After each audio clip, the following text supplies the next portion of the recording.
André, a Bíblia no Antigo Testamento ela é a história de Israel como nação e povo de Deus. Ela é a principal fonte histórica do povo hebreu. Então, aí temos uma discussão séria acontecendo na historiografia em relação à Bíblia como fonte histórica.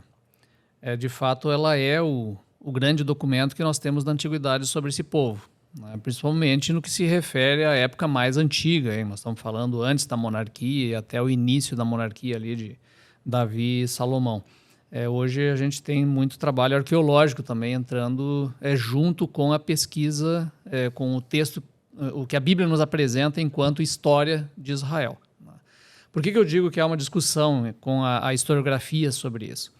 Porque a Bíblia ela é um texto escrito tardiamente, ou seja, ela foi escrita depois dos eventos que ela narra. É diferente de você encontrar uma estela da antiguidade, por exemplo, que não é uma moça chamada Estela, mas é uma pedra, né, onde você narra algum feito, alguma coisa, né, acontecida, porque a estela é um monumento construído pelo próprio rei no exato momento em que ele venceu uma batalha, venceu uma guerra ou conquistou um país ou coisa assim.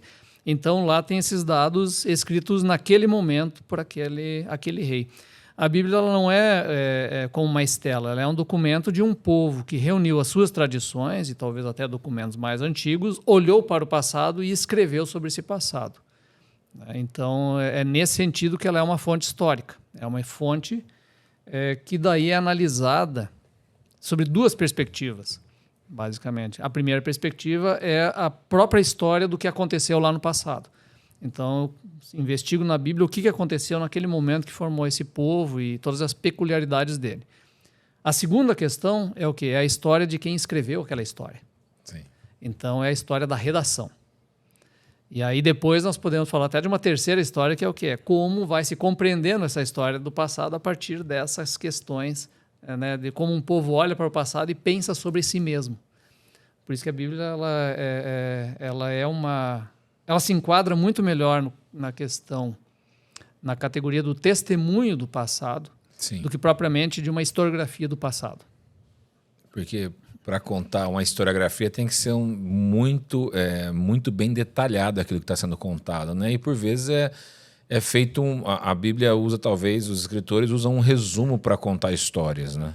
Eu não diria tanto que é apenas na questão do detalhamento, também é isso, mas é na intencionalidade do texto. O que se pretende contar do passado. Então, a Bíblia, eu digo isso no livro Aqueles, e eu falo isso muito também no Nós e a Bíblia, né? Porque o livro Nós e a Bíblia ele vai ter uma pegada já que entra na hermenêutica filosófica e como nós percebemos o tempo, como nós percebemos a nós mesmos, como nós narramos a nossa vida e tal.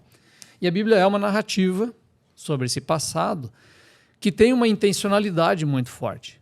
E o que marca a intencionalidade da Bíblia, e aí é que vamos dizer, a questão no qual o historiador, principalmente o não religioso, ele se pega, é que a intencionalidade dela é religiosa. Sim.